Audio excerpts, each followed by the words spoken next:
नमस्कार, मेरा नाम है आशीष पी मिश्रा और सनातन संस्कृति भारत पॉडकास्ट में आप सभी का बहुत बहुत स्वागत है। सरल गीता भावार्थ की इस श्रृंखला में पिछले अंक में हमने देखा कि भगवान ने अर्जुन को अपना विश्व रूप दर्शन कराया और उसके बाद अर्जुन के मन पर क्या परिणाम पड़ा। आइए अब आरंभ करते हैं अध्याय 12 यानी कि भक्ति योग। भक्ति योग को भक्ति मार्ग भी कहते हैं। अर्जुन भगवान कृष्ण से पूछते हैं कि हे भगवान, दो प्रकार के भक्तों में से एक वे अनन्य प्रेमी भक्तजन हैं जो दृढ़ विश्वास और पवित्र भाव से सगुण ब्रह्म की उपासना करते हैं। दूसरे वे प्राणी हैं जो अविनाशी निराकार सच्चिदानंद की उपासना करते हैं, जैसा कि 11वें अध्याय में कहा जा चुका है। तो भगवान इन दोनों में कौन सा श्रेष्ठ है?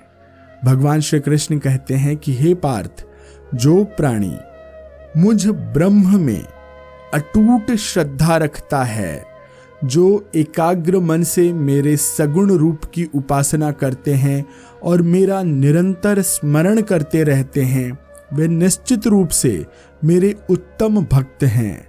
जो प्राणी इंद्रियों पर नियंत्रण करके संपूर्ण प्राणियों को मेरा ही स्वरूप समझकर उनसे आत्मीयता दिखाते हुए मुझ अव्यक्त एवं अकथनीय ब्रह्म की उपासना करते हैं, वे निश्चित रूप से मुझे प्राप्त करते हैं।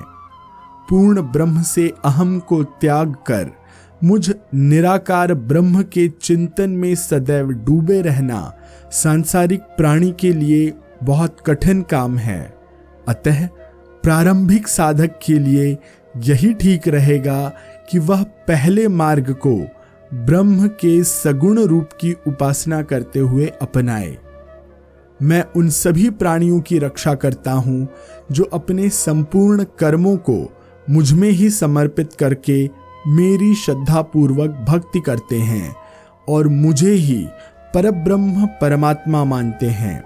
यह निर्विवाद है कि जो प्राणी एकाग्र चित्त से मेरा ध्यान करते हैं, वे संसार के जन्म मरण के बंधन से मुक्त हो जाते हैं, अर्थात उन्हें मुक्ति मिलती है। सबसे पहला और सबसे उत्तम कार्य है अपने मन को दृढ़ आस्था पूर्वक भगवान में लगाना और उन्हीं में जमाए रखना। किंतु यह कार्य बहुत कठिन है। इसी को तो ध्यान कहते हैं। यह ध्यान विधि प्रायः असंभव सी प्रतीत होती है, क्योंकि मन सदैव विचलित होता रहता है। मन को रोकने के लिए उसे बार बार प्रयास पूर्वक भगवान की ओर लाना चाहिए। इस क्रिया को अभ्यास कहते हैं।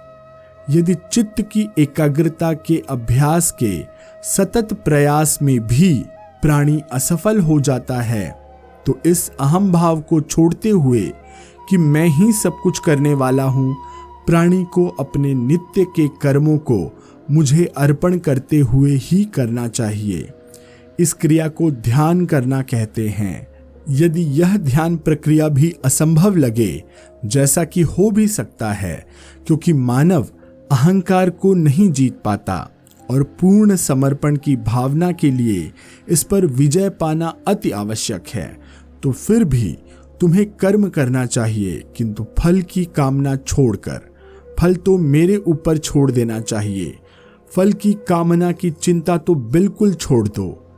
इसी क्रिया कर्म को फल का त्याग करना कहते हैं, क्योंकि मर्म को न जानकर किए गए अभ्यास से परोक्ष ज्ञान श्रेष्ठ है और कर्म फल त्याग की भावना से की गई भक्ति ध्यान श्रेष्ठ होती है। क्योंकि कर्म फल से चिपके रहने की भावना को छोड़ देने पर प्राणी को तुरंत शांति मिल जाती है। अब भगवान बताते हैं कि उनके सच्चे भक्तों के लक्षण क्या हैं। भगवान श्री कृष्ण कहते हैं, मेरे सच्चे भक्तों के ये लक्षण हैं। पहला, किसी से घृणा न करना। दूसरा, सब प्राणियों के प्रति प्रेम और दया का भाव रखना। तीसरा, मोह और स्वत्व की भावना से मुक्ति। स्वत्व की भावना से तात्पर्य है कि यह भाव रखना कि एक कोई खास अमुक चीज मेरी है। चौथा, दुख और सुख दोनों में समभाव में रहना। पांचवा, क्षमाशीलता। छठवां, सदैव संतोष रखना। सातवां, सदैव भगवत चिंतन में लीन रहना। आठवां, सदैव आत्मनियंत्रण रखना। नौवां, दृढ़ निश्चयी होना। 10वां, अपने मन और बुद्धि से दृढ़ता पूर्वक मुझ में स्थित रहना। 11वां, दूसरों को परेशान न करना। 12वां, स्वयं दूसरों से परेशान न होना। 13वां, सांसारिक सुखों को पाकर खुशी से न उछलना। 14वां, चिंता, भय और ईर्ष्या के भावों से पूरी तरह मुक्त होना। 15वां, अपने मन की शक्ति के लिए बाह्य जगत पर निर्भर न होना। 16वां, शरीर से शुद्ध और मन से पवित्र होना। 17वां, कार्य करने में पूर्ण दक्ष होना। 18वां, वासनाओं और चिंताओं से मुक्त रहना। 19वां, कार्यों का श्रेय लेने के लिए उद्धत न रहना। 20वां, भौतिक हानि लाभ को अधिक महत्व न देना, क्योंकि यह भौतिक जगत तो काल्पनिक और नश्वर है।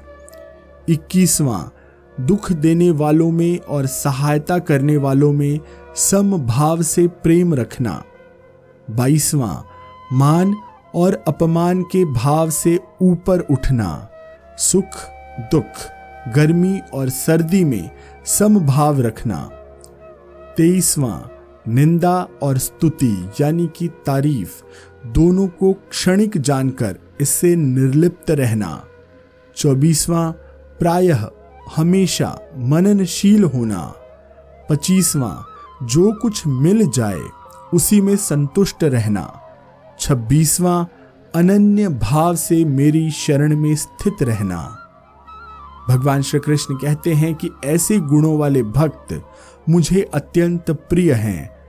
जब मेरे भक्त इन गुणों में समा जाते हैं, यह गुण उनमें आ जाते हैं, तब उन्हें मुझे खोजने की आवश्यकता नहीं रहती, अपितु मैं ही अत्यधिक प्रेमवश उनको पाने के लिए दौड़ पड़ता हूँ।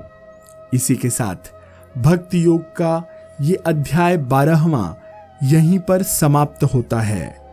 अगले अंक अर्थात अध्याय 13 में हम जानेंगे कि शरीर को क्षेत्र क्यों कहा गया है, शरीर का निर्माण किसने किया, शरीर का निर्माण किनसे हुआ, क्षेत्रज्ञ कौन है, तत्व ज्ञान क्या है, शरीर के निर्माण करने वाले तत्व कौन कौन से हैं, अनन्य योग से भगवान हमें क्या समझाते हैं, ज्ञान क्या है, वह क्या है जिसे जानना चाहिए, इस जगत के सच्चे दृष्टा कौन जाने जाते हैं, ज्ञान चक्षुओं के किस सूक्ष्म तत्व की अनुभूति को भगवान श्री कृष्ण हमें समझाते हैं।